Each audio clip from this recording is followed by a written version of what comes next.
Muito bem. Nós vamos aqui agora para o nosso segundo momento, né? Quando a gente vai estar agora refletindo sobre alguns aspectos da vida cristã, da teologia, da revelação de Deus. Então, alguns momentos para a nossa reflexão. A gente começa aqui falando sobre os bem-aventurados, tá? As bem-aventuranças. Nós que somos bem-aventurados. Então, nós temos aqui o seguinte, o versículo 12 de Mateus capítulo 5, a gente já falou, né, dos versículos anteriores, olha aqui, né, dos versículos do versículo 3 até o versículo 11, onde estão especificamente, não é, as bem-aventuranças. Aí chega aqui no versículo 12, o texto bíblico diz assim: alegrem-se e regozijem-se,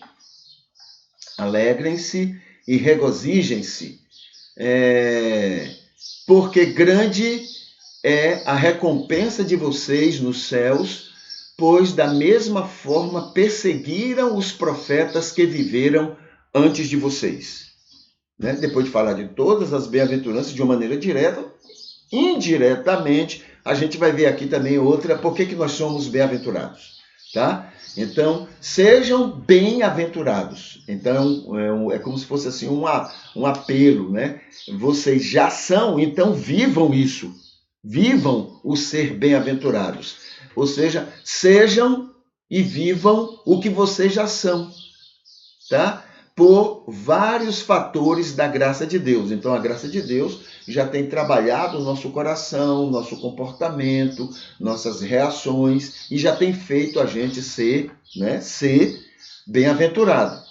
Agora, isso também quer dizer que devemos ser, então, esses felizes incondicionais, né? De maneira incondicional, mesmo diante das aflições, das dificuldades, né? Não depende de circunstâncias essa nossa felicidade. Felizes com momentos tristes, é algo que a gente tem que lembrar. Enquanto as pessoas por aí estão crendo, não é, que não eles dizem assim, não existe felicidade, né? Existem momentos felizes. É verdade. Aquelas pessoas que não estão sendo trabalhadas nessa imagem e semelhança de Deus, eles têm uma tristeza permanente e eles ficam criando e inventando momentos felizes. Então, eles têm que ter muitas maneiras, muitos jeitos, muitos eventos, muitas situações para que tenham, então, nessa vida, muitos momentos felizes. Tá bom? É por isso que eles trabalham, atuam tanto, não é? Precisam de prazeres, precisam de uma série de coisas, porque eles têm que criar esses momentos felizes. Enquanto que na vida do salvo, na vida do bem-aventurado, não. Ele tem uma vida feliz. Agora, pode acontecer momentos tristes. A morte de alguém, o sofrimento de alguém, a tristeza de alguém, a decepção com alguém. Essas coisas que podem dar momentos tristes na vida de uma pessoa. Tá bom? Então, na vida de um bem-aventurado, ele é feliz incondicionalmente, porém com momentos tristes. O principal motivo, porque aqui no versículo 12 ele diz, sejam felizes, né? O principal motivo é que grande é a recompensa de vocês nos céus, é o que o texto diz. Grande é a recompensa de vocês na eternidade. O céu já é a maior e melhor recompensa. Ora, ir para o céu já é a maior e melhor recompensa que um ser humano pode ter. Por quê? Porque ele vai viver agora intensamente todo a imagem e semelhança dele.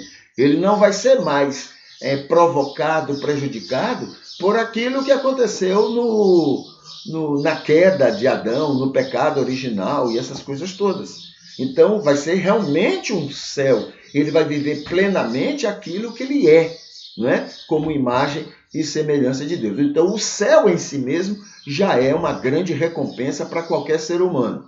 Agora, eu coloquei aqui, é uma melhor recompensa aqui, ó. Por ele ser o que é e vai ser o céu, né?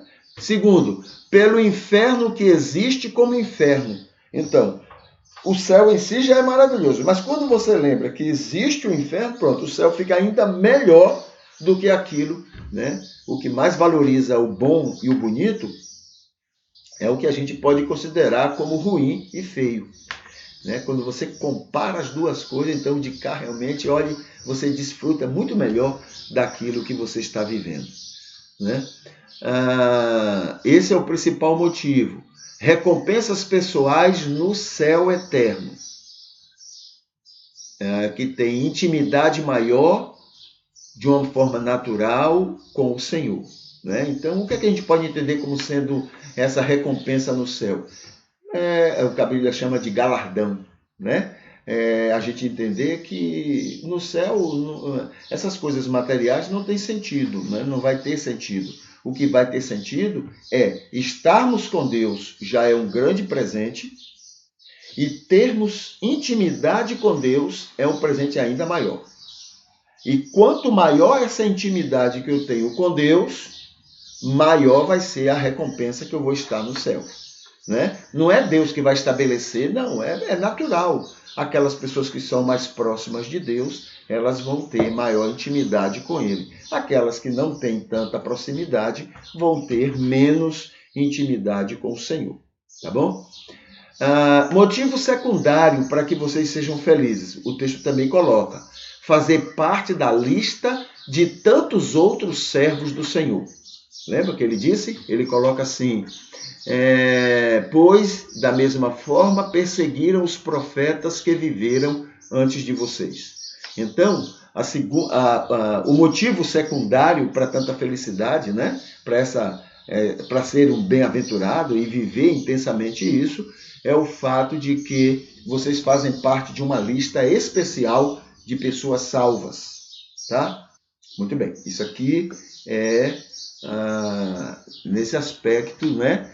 Fazer parte da lista de tantos outros servos do Senhor, ser tão importantes quanto cada um deles foi, e todos foram, né? Tiago diz que Elias foi um homem como qualquer outro, né? Agora, Deus o usou tão influentemente, mas era um homem, Elias era uma pessoa depressiva, era uma pessoa triste, era uma pessoa amargurada, né? Você vai ver momentos de depressão de Elias, escondido, com medo das pessoas, assustado, né?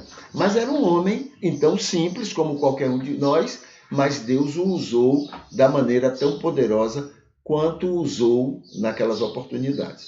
Tá bom? Ok? Isso aqui é as bem-aventuranças.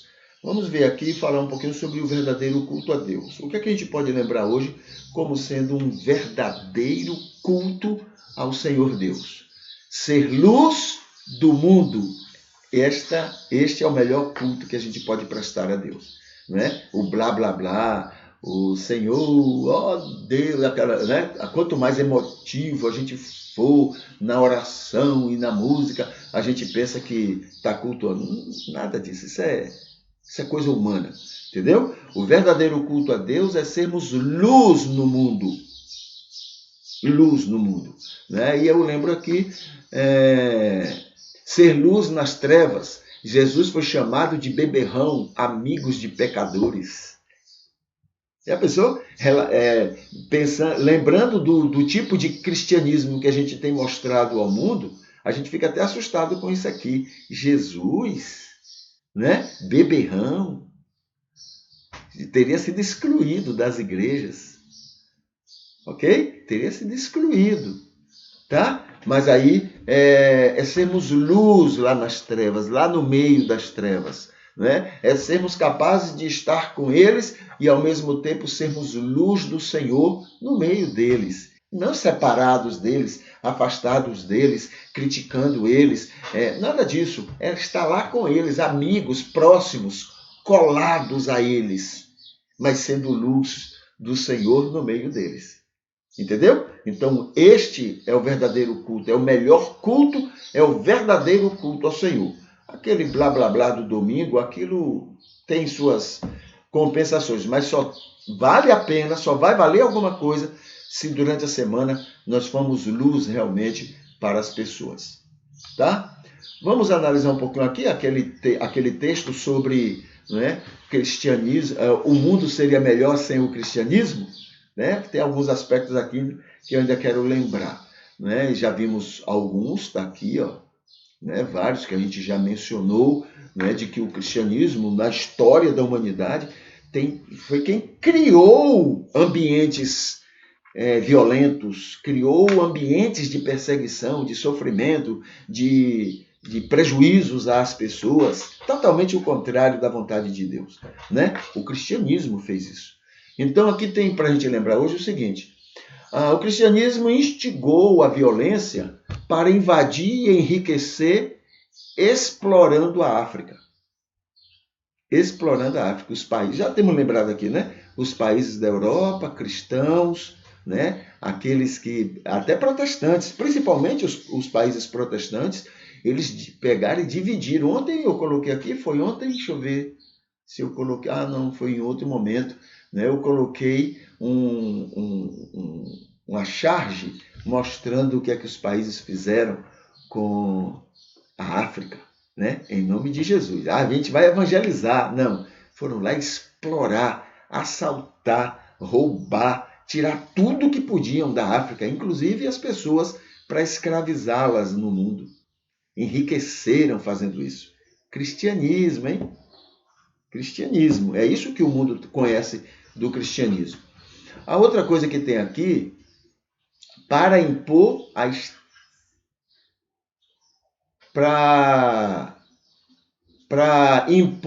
a extrema-direita na Europa, nos Estados Unidos e no mundo. Extrema-direita quer dizer assim, serem extremos favoráveis ao sistema que está aí, ao sistema ganancioso que está aí. Entendeu? É isso que é a extrema-direita. É quando as pessoas... esse sistema de mamon, esse sistema ganancioso, esse sistema do dinheiro, do capital, né? As empresas têm que ser protegidas, os ricos devem ser protegidos, porque ai de nós se não existissem os ricos, né? Essa coisa maligna que está aí, né? Precisa ser protegida. A extrema-direita trabalha nisso.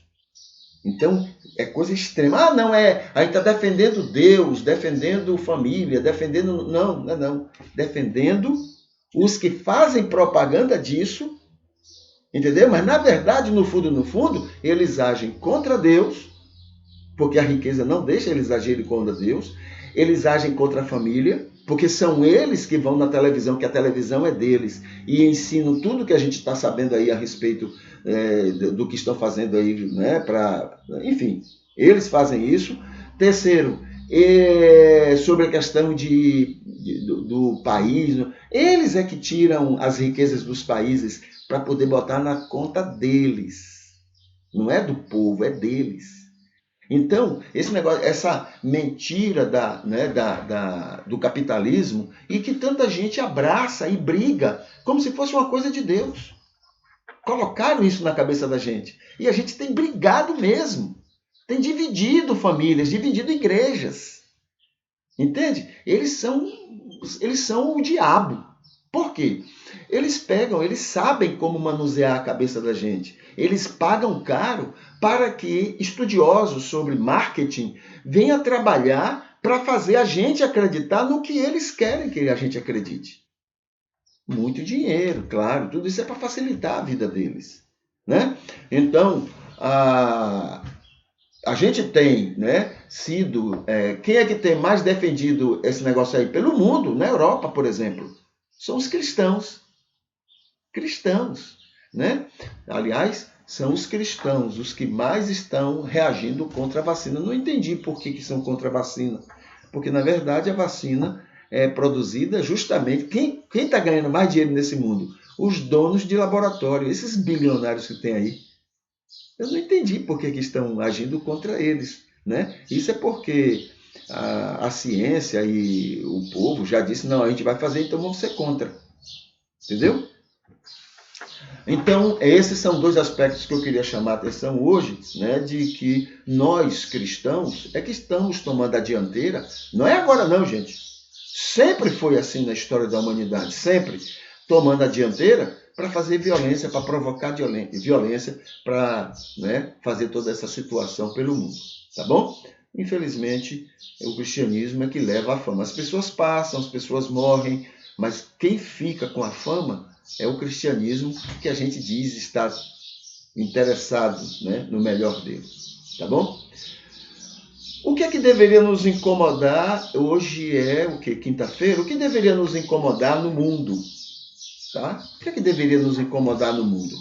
Aqui eu coloquei, ó, os crimes ingleses nos continentes. Eu vou falar bem rápido.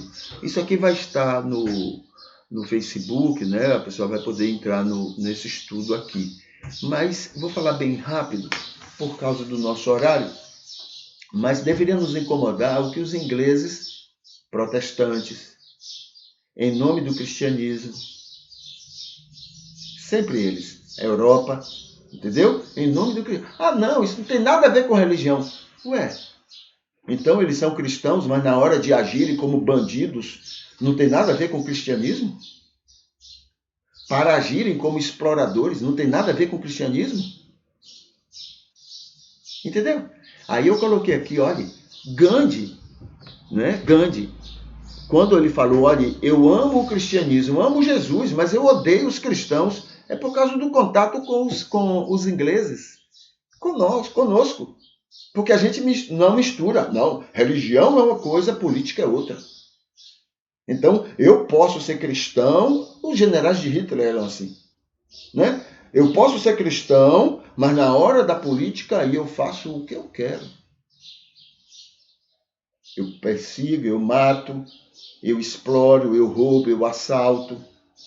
Foi assim que os ingleses fizeram, né? E não foi só no lugarzinho, não. Os ingleses chegaram a se espalhar pelo mundo todo. O Oriente Médio. Por que eles têm tanto ódio de cristãos lá?